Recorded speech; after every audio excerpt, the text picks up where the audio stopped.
And we're back. Another round on the Convict Lake Crest Traverse of the Stars. Sun's rising. I'm most of the way up Morrison. I guess I gotta go up there, kinda. But feeling great. Yeah. This is the big one. This is the big one. Kinda spooked on the, the tross coming up here, but I feel like once that is over, this is just gonna be a really nice walk. Hopefully done by daylight, but doesn't matter if I do. It's a little later in the season than I might have wanted on this. Gonna have some wind today. Gonna have some fucking no water today because it's like almost October, but it rained yesterday. So maybe there's some freshies. Alrighty, I'll check in later. Something to Morrison. It's really cold, but I got layers. Put on the Gore-Tex and my warm pants. Tightened up the shoes. Getting ready for the big ones. We're riding the Dragon now. Beautiful ridge. Somewhat runnable. But it gets a lot less runnable before South Morrison, which is that first peak right in front of us. Baldwin's in the background. There's a white fang somewhere in there. This is gonna be the crux. And after this, it's kind of just like a long haul. Oh, it's windy over there. Let's stay on this side of the ridge.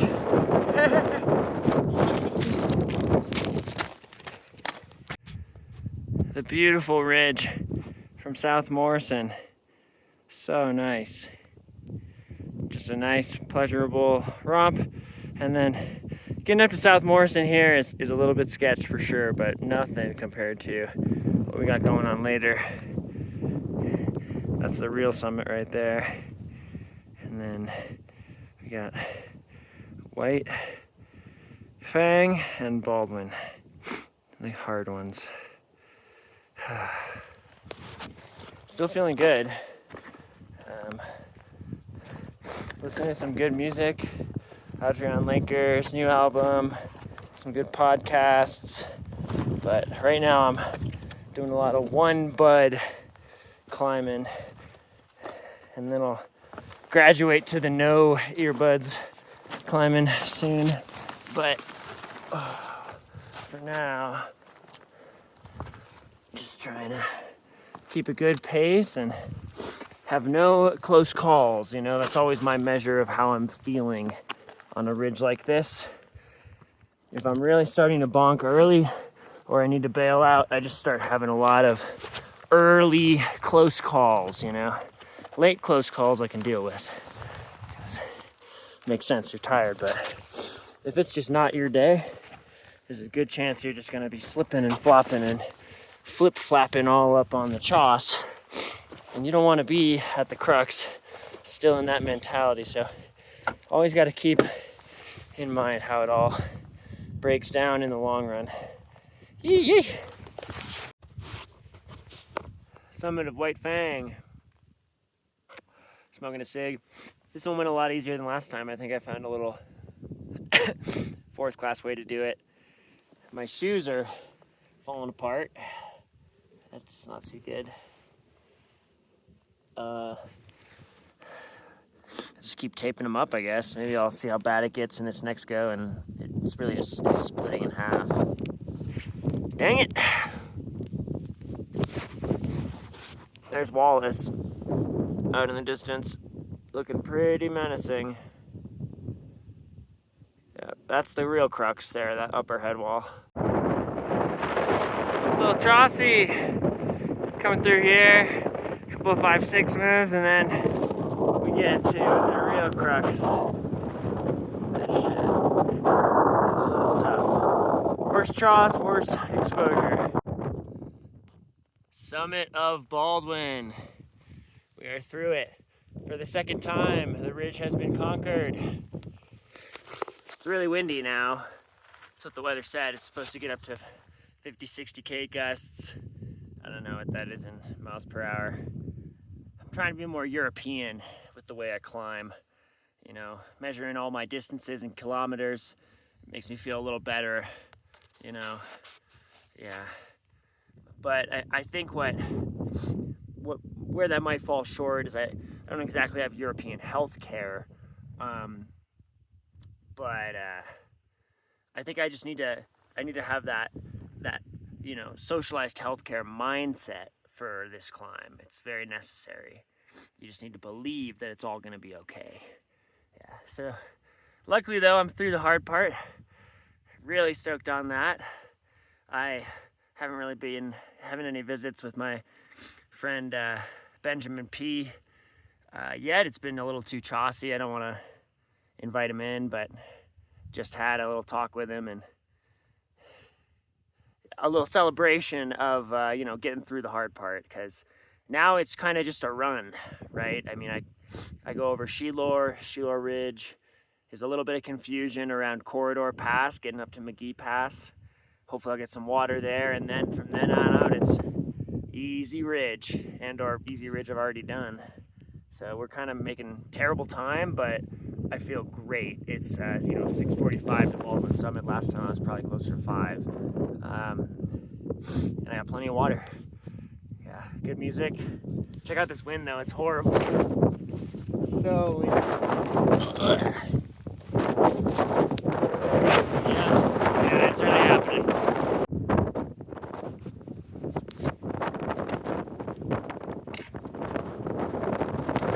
This ridge is big.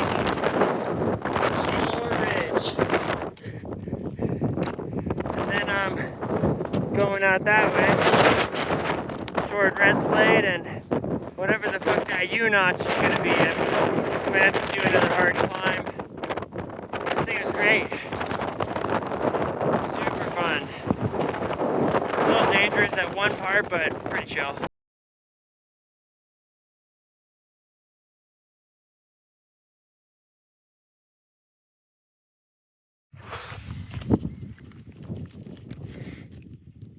Try number 3. Well, 4, I guess. Oh, up here on the summit of Morrison, about 8 a.m. Started pretty early, about 4:20. No blaze in it, but having a Pop-Tart. Feeling good. I think this is going to be the burn. Got the right layers, the right temps, the right weather. We're going to make it work. It's beautiful out. A little bit of snow. We'll see how that turns out.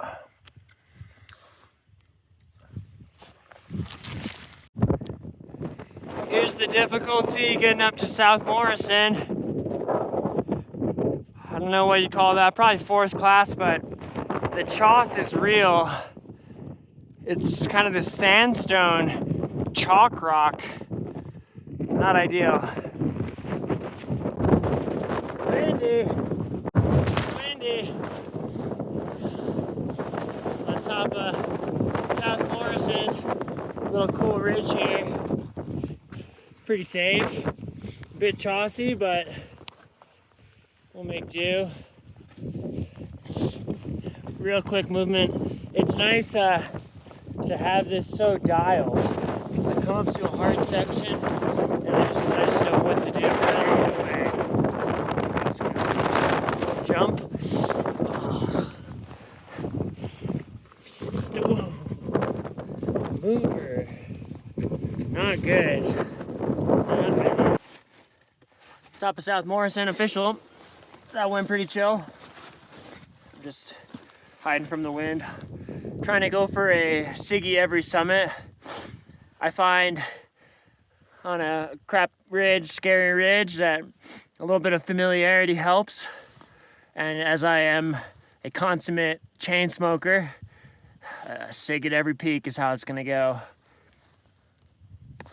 Keeps me moving, gives me a rest right before the downhill, and I find that I'm naturally a little more careful on the up. Maybe it's a little steeper. I let my guard down on the downhill, so it's good to be rested and hyper-focused.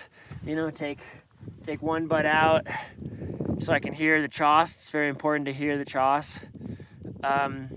That was a little close call earlier. I'd say that was an official close call. I was standing on this block that I got on video, and you know, suddenly the block started moving, and it turns out that it was just kind of teetering. But in that case, you know, the block fell. I had a good hand, kind of trying to make sure I'm following the rules that I set for myself on a choss ridge, which basically is feet are primary, hands are the backup. So, you know, you're tiptoeing through the choss, trying to find blocks that you can't see the whole block, right? If you can see the whole block, it's completely detached, right? So it helps a lot. And then hands as well, but the hands are just hovering, right? Because when you grab a hold with your hands, you have a tendency to weight it in an outward pull, where all these holds being on a ridge want to get pushed down. Their gravity's already holding them in place. As long as you match gravity, they're not going to move. In the case of that block, I was, you know, distracted from filming. Feel pretty shitty about that.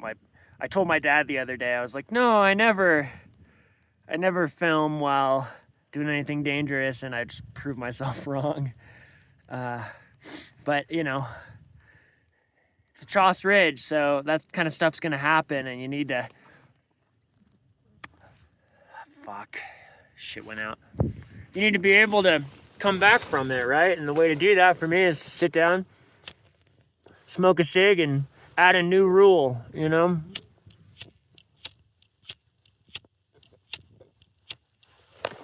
The viewers can, you know, can appreciate good footy, but I appreciate my legs, which in this case, you know, if I fell off of the west side, I might tumble 1,000 feet, but if I fell off the east side, it'd just be a leg breaker. So, or sorry, if I fell off the east side, it'd be 1,000 feet, and if I fell off the west side, it'd just be a leg breaker. It's maybe 20-30 foot drop to some talus slope, but you know, looking out this way, that shit just kind of drops off into nothing all the way down. But we continue, feeling good. About to hit White Fang. This bad Larry here. We got a ridge that you can't see to the right, kind of, and then up to the Fang is the wind. It's two summits. So my main carbs for the day is this leaky bottle of syrup.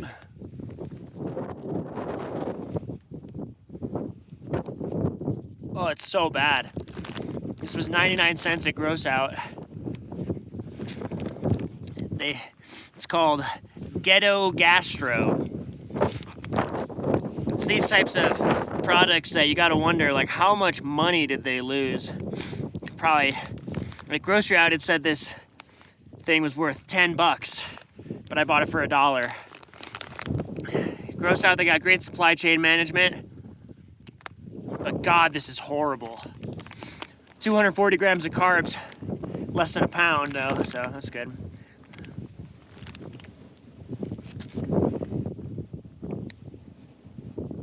Oh, it tastes like ass.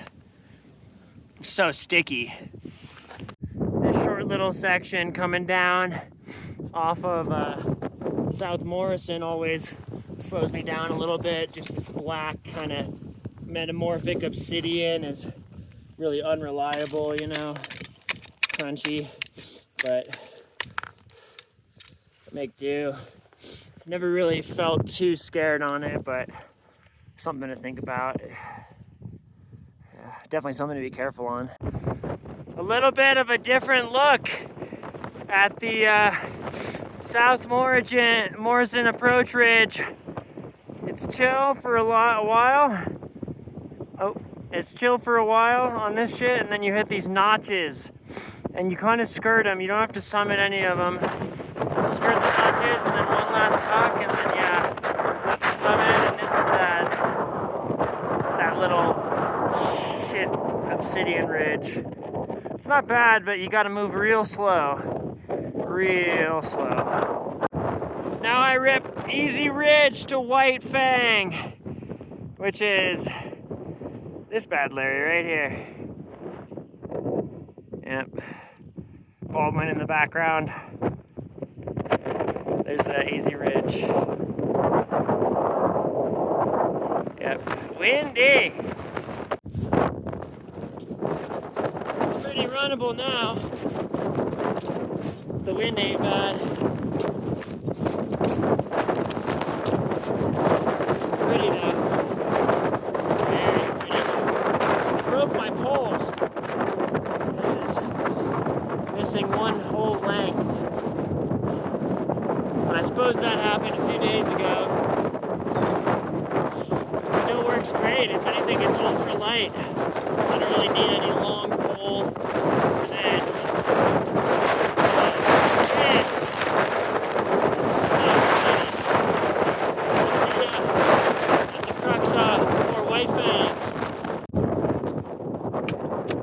Beautiful ridge on the way to White Fang. Not too cruxy. I mean, a couple fourth class steps kind of leading up to these little halfway mounds. You do got to summit them, but it's easy ridge. And then to get up to White Fang, you go up this chill guy, and then up. Gets a little less chill, more fourth class, and right about where the peak turns white, it's an easy hike to the top.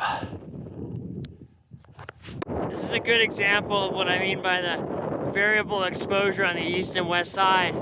On the west side, it's kind of just a tumble. If not, you might just fall 5 or 6 feet, but on the east side, let's see if I can show this.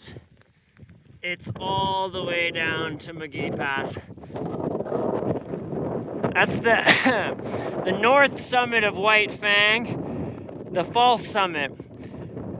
A lot of maps show that as the true summit, but it's not. It just looks more prominent from down in McGee, down there. This is the true summit. White Fang. It's a good peak. I really like it. Probably best, honestly, approach from the way I came, because the crux of the whole traverse is, that Baldwin to White Fang. I'm kind of getting into the shit rock here. You see this? This is what I deal with. It's like chalk. It's like chalk. This is probably as good a spot as any to take a look at the whole traverse. I'm on the south summit of White Fang, the true summit. Let's start from South Morrison. You start up Morrison proper, tag South Morrison, little bit of ridging to get here up to the White Fang, and then comes the crux, Baldwin. Chaucy. Today it's snowy and steep. Kind of a tough ridge to get there. Behind Baldwin is Sheelor Ridge. You can't really see that. And then you curve right and west all the way to Red Slate, which is this big doggus. This biggest doggus. That's the high point of the whole trav. It's pretty tough. It's a quick little 1,500 feet from the saddle to get up there, and then an instant 1,500 feet back the fuck down on the right side. From there, you traverse up a couple of nothing peaks until you come to Pretty Peak, which is right here. Then hop onto Pretty Pass, and then keep moving down the, what I call the pretty ridge, all the way to Ram, which I believe is the shorty in the foreground. Then from there, after Ram, you go straight up the biggest hike of the whole thing, all the way at the end. It's bloody. And then down the wonderful Bloody North Ridge, up Laurel, and then down Laurel back to the car. It's a big one. Pretty tough. And mostly on ridge, you know. Evolution Traverse is similar distance and gain, but it's only got about 9 miles of ridge. Whereas this bad Larry here, 30 miles, only 1 or 2 miles of trail. So it's a long ridge, longer than the full PAL, longer than anything I did in a single day on Convoluted Bliss. That thing was only 40 miles, so it's good. It's a good objective. Oh. Summit Siggy. It's a big one. White Fang. A lot of gain on this one and a lot of danger coming up next. So I gotta rest up good and get my head on straight. Not that my head wasn't on straight, I didn't have any sketchiness on that last bit, but it's easy between South Morrison and White Fang. A little trossy, but the angles of the terrain is like 3rd class at the most, maybe. A couple of 5th class steps in those gendarmes, getting to the peak proper from South Morrison, but on the peak itself it's fine. Feeling pretty good. And here we are once again at the crux, this ridge from White Fang to Baldwin. And then we got some snow complicating the crux. This final head wall up to Baldwin. No biggie. I mean, we just got to take it nice and slow. You know, not trust too much of this rock. You know what I mean? Crumbly shit. Here we go. Almost through it. Made it through the Tross Ridge. It's plenty of 4th class, quite exposed on both sides at times. And you know, PG-13 where 50% of the holds are moving. But now we have the true crux of the whole traverse. Baldwin North Head Wall. This one is 4th class. Not too steep, but the Tross is ever scary. It is full R-rated 75%. I like to think just like A5, you know, aid climbing grades, that, you know, X-rated Tross is not possible, because if 100% of the holds are falling, then you're not climbing it, you know? So just as an anchor for the scale. But yeah, we'll finish up this last bit of ridge, and then the snow is concerning me. I just don't want to, you know, sometimes snow can be good for Tross. It freezes it, holds it in place, but often it just, you know, is a thin and slippery layer over feet that you really shouldn't be trusting.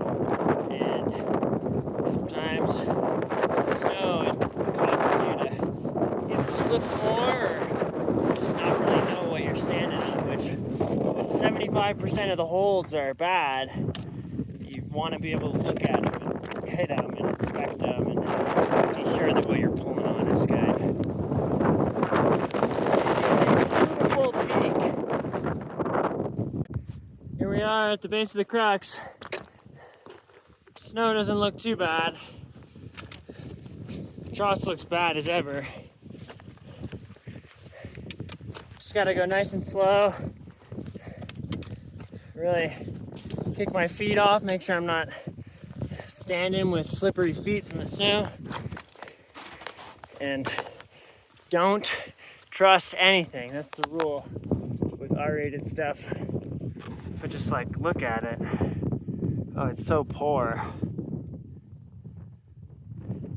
Especially this rock up top is that crumbly chalk stuff. And it's still fourth class up there. Yeah. I'll check back in on the summit. I love all my friends and my family. Look at the drop. It's not exactly ideal. But I've done this twice already. Don't know why I'm feeling iffy on it. But it'll be over soon. Yeah. I'll check back in on the top. Made it through the steepness, not exactly done yet, but I just wanted to show you kind of like what I'm working with here. You know, it's all crumbly, every single hold. Oh, sorry. Sorry guys, whoever's down there. It's a big drop. And one last little fourth class section, but this one's a lot more soft. What I just went through. So, good to be past that. Let's get to the summit. Summit of Baldwin. We lived. We didn't have any close calls. The snow kind of helped. I was able to do this gully that I've never done before. Skip the hardest part because the shit gully was filled in with snow, which was fucking a godsend. But yeah, now we're home free. There's one more little sketch bit getting, where did I chill last time? There was like a chill spot up here. One more sketchy bit getting to, oh, it was over there. Through Sheelor Ridge, there's like a little skinny isthmus. Nobody uses that word. I love that word. Like the bridge of your nose is an isthmus. Just trying to find a good spot for my city. It's all fun. If I remember correctly, it was, yeah, right down here. A little bit of a dangerous chill spot. Yeah.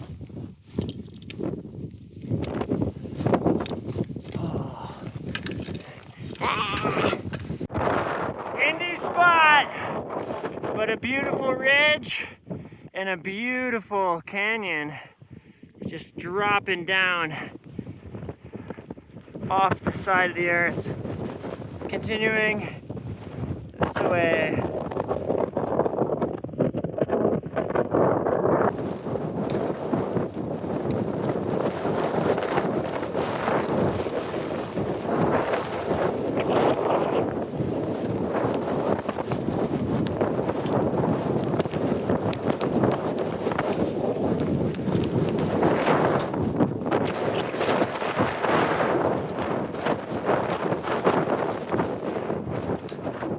Finally getting some running miles in.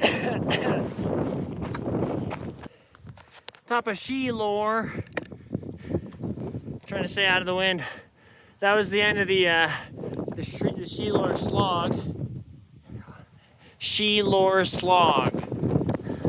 It's a hard one. How's the Stoke drip? The Stoke drip doing? Not drinking enough. No Stoke drip. That's like my fuel water. Oh yeah, baby. Now we rip the most beautiful ridge ever. I love it so much. Let's give you a little sample.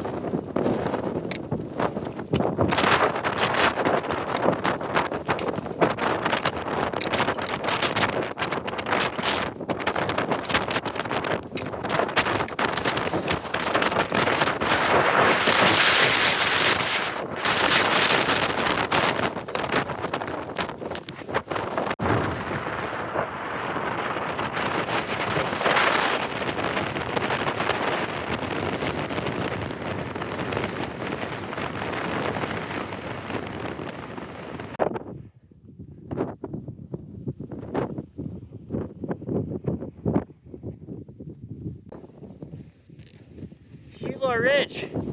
Get out of the wind really quick. Continues to deliver. I'm right in the crux. See if I can get a good bit of it. Maybe in another position after the crux, but it's scary. I mean, this part here kind of has that black band there. It is just about the worst rock on the whole thing.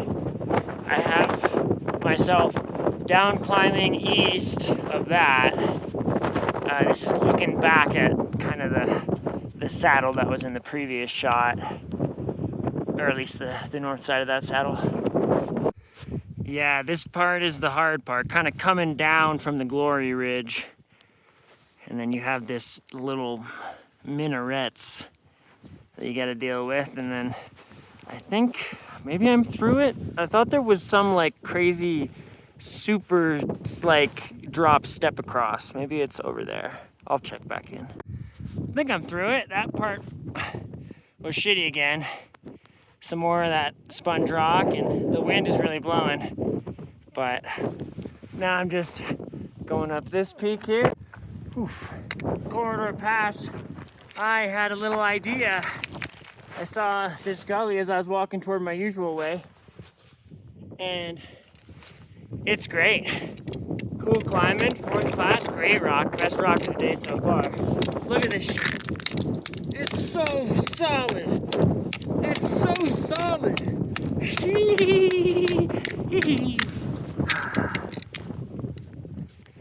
To get here, you just go to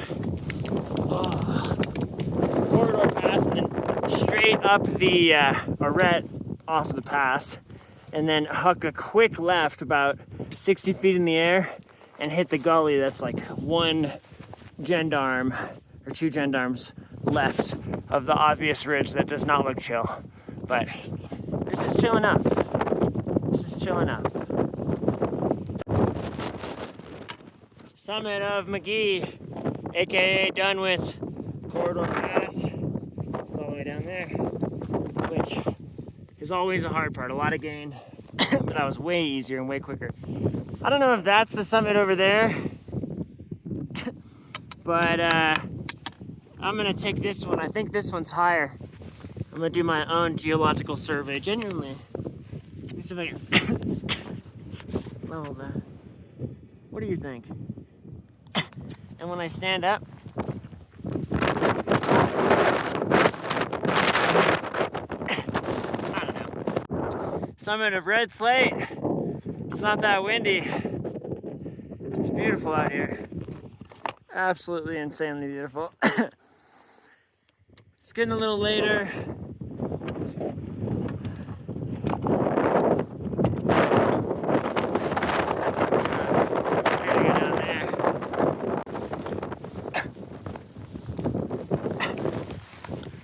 See if we can get cozy in here. This is my little perch on Red Slate. Been having my summit city, the winds are keeping it going. I gotta get moving again. Red Slate's a tough one, but it's quick and resting is slow.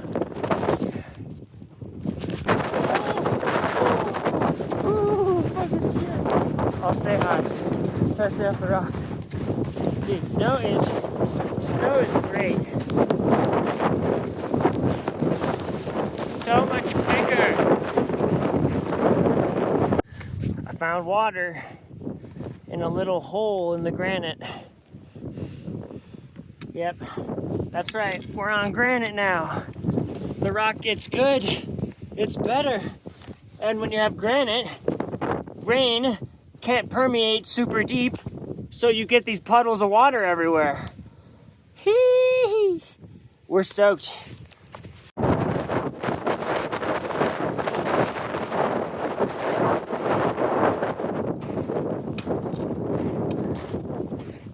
Corn!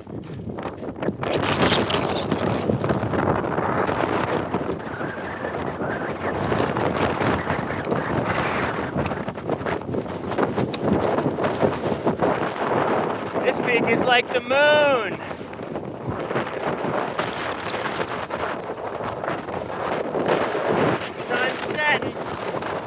Let's just take one last look at this traverse before the sun falls. And the footage will be a lot less interesting. That's the CLURB Ridge. That thing is dank. And up, around. I don't think that high around, but eventually up to that big chonker. It's so pretty from this side. Wow. And then let's look at the end. It's kind of hard to tell from here, but I go this way to this peak and all the way over there in the distance. That's my left peak. These two right here, Bloody and Laurel, they're not that cool. You know, you're not missing out. Just hiking.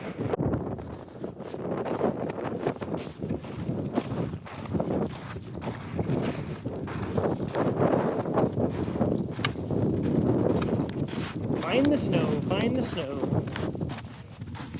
I love snow, at least today. The last time I was in this zone in the last burn, this exact snow was just a horrible quality. It was of a very poor quality.